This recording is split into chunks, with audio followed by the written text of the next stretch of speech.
بسم اللہ الرحمن الرحیم رب زدنی علما۔ سوال: کیا شیطان نے یہ داؤ امت محمدیہ کے ساتھ بھی کھیلا؟ جواب: شیطان نے امت محمدیہ پر بھی اس کا بھرپور وار کیا۔ اس نے انتہائی خطرناک انداز میں جھوٹ کو احادیث رسول بنانے کی کوشش کی۔ امام مسلم رحمۃ اللہ علیہ فرماتے ہیں، ہم نے صالحین سے بڑھ کر جھوٹ بولنے والا کسی کو نہیں پایا۔ یہ جھوٹ کا ارادہ نہ بھی کریں تو بھی جھوٹ بے ساختہ ان کی زبانوں پر جاری ہو جاتا ہے۔ مقدمہ صحیح مسلم۔ صالحین اس زمانے میں صوفی قسم کے لوگوں کو کہا جاتا تھا۔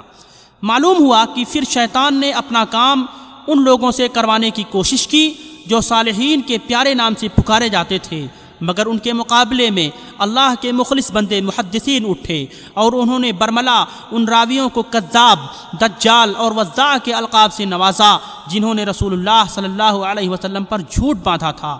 شیطان کا یہ وار آج بھی جاری ہے۔ بہت سے شرکیہ نظریات اس لیے اسلامی قرار دیے جا رہے ہیں کہ ان کی نسبت ان لوگوں کے ساتھ ہے جو پاک و ہند میں مشاہیر امت کے طور پر مشہور ہیں۔ ان مشرکانہ نظریات کو ان ہستیوں سے علیحدہ کر دیا جائے تو ان کا انکار کرنے والوں کی یہاں کمی نہیں، مگر جو ہی یہ نظریات ان شخصیات کے نام پر سامنے آتے ہیں تو کئی ایک توحید کے دعوے دار بھی انتہائی بودی تعویلات کا سہارا لے کر ان باطل نظریات کی تائید کرنا شروع کر دیتے ہیں۔ سوال: شیطان کے اس وار سے بچنے کے لیے قرآن و سنت نے ہماری کیسے تربیت فرمائی؟ جواب: شرک کی تردید میں اللہ تعالیٰ فرماتا ہے، بے شک اللہ تعالیٰ اس بات کو معاف نہیں فرمائے گا کہ اس کے ساتھ کسی کو شریک کیا جائے، اور اس کے علاوہ باقی گناہ جس کے لیے چاہے معاف کر دے گا۔ سورۃ النساء آیت نمبر 48۔ ایسی بہت سی آیات شرک کی تردید میں کافی تھیں، مگر اس شیطانی وار سے بچنے کے لیے ہماری نظریاتی مشق یوں کروائی گئی کہ سید البشر امام الانبیاء محمد صلی اللہ علیہ وسلم پر یہ وحی کی۔ اللہ تعالیٰ نے فرمایا، اگر بفرض محال آپ نے شرک کیا تو آپ کے اعمال بھی ضائع ہو جائیں گے اور آپ خسارہ پانے والوں میں سے ہو جائیں گے۔ محمد الرسول اللہ صلی اللہ علیہ وسلم رحمۃ للعالمین ہے۔ یہ ممکن ہی نہیں کہ آپ اللہ کی نافرمانی کریں، مگر چونکہ انسانوں کی اکثریت اپنے بزرگوں کی اندھی محبت میں جہنم رسید ہوئی، اس لیے قانون کی انتہائی بالادستی بیان کر دی گئی تاکہ لوگوں کو پتہ چل جائے کہ کسی بھی شخصیت کی وجہ سے اللہ کی نافرمانی فرما برداری نہیں کہلوا سکتی۔ ایک دفعہ ابن عباس رضی اللہ عنہ سے کسی نے چند مسئلے پوچھے تو آپ نے علی رضی اللہ عنہ کے فیصلے منگوائے۔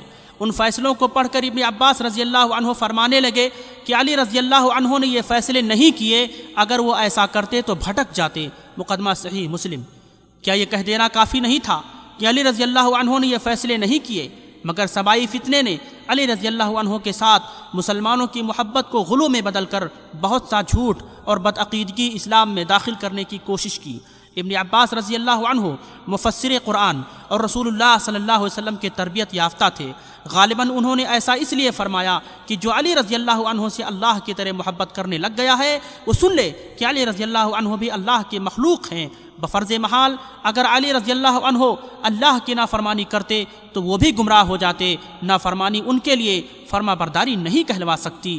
دوسرا یہ بھی معلوم ہوا کہ کوئی بھی شریعت سے آزاد نہیں ہو سکتا، چاہے ولی ہو یا نبی علیہ السلام۔ سوال: کیا قیامت کے دن لوگوں کا یہ عذر قبول کیا جائے گا کہ انہوں نے اپنے بزرگوں کی پیروی کی تھی؟ جواب: اللہ تعالیٰ فرماتا ہے، تمہارے رب نے بنی آدم کی پشت سے اس کی اولاد نکالی اور انہیں خود ان پر گواہ بنایا، یعنی ان سے پوچھا کہ کیا میں تمہارا رب نہیں ہوں؟ وہ کہنے لگے، کیوں نہیں، ہم گواہ ہیں کہ تو ہمارا پروردگار ہے۔ یہ اقرار ہم نے اس لیے کرایا تھا تاکہ تم لوگ قیامت کے دن یوں نہ کہنے لگو کہ ہم تو اس توحید سے بالکل بے خبر تھے، یا یوں کہنے لگو کہ شرک تو ہمارے بڑوں نے کیا تھا اور ہم تو ان کی اولاد تھے جو ان کے بعد پیدا ہوئے، تو کیا جو کام اہل باطل کرتے رہے تو اس کے بدلے ہمیں ہلاک کر دے گا۔ الاعراف آیت نمبر 172 173۔ معلوم ہوا کہ قیامت کے دن غفلت اور بزرگوں کی پیروی کا عذر قبول نہیں کیا جائے گا۔ سوال: مشرکین کی نمایاں خصوصیت کیا ہے؟ جواب: اللہ تعالیٰ نے مشرکین کی صفت یوں بیان کی، اور جب تنہا اللہ کا ذکر کیا جاتا ہے تو جو لوگ آخرت پر ایمان نہیں رکھتے ان کے دل تنگی محسوس کرتے ہیں، اور جب اس کے سوا اوروں کا ذکر کیا جاتا ہے تو وہ خوش ہو جاتے ہیں۔ سورۃ الزمر آیت نمبر 45۔ اللہ تعالیٰ نے فرمایا، جب تنہا اللہ کو پکارا جاتا تھا تو تم انکار کر دیتے تھے، اور اگر اس کے ساتھ شرک کیا جاتا تھا تو تم تسلیم کر لیتے تھے۔ حکم تو اللہ ہی کا ہے جو سب سے اوپر اور سب سے بڑا ہے۔ سورہ مومن آیت نمبر 12۔ معلوم ہوا کہ مشرکین اللہ کو مانتے ہیں لیکن اس کے ساتھ دوسروں کو بھی پکارتے ہیں۔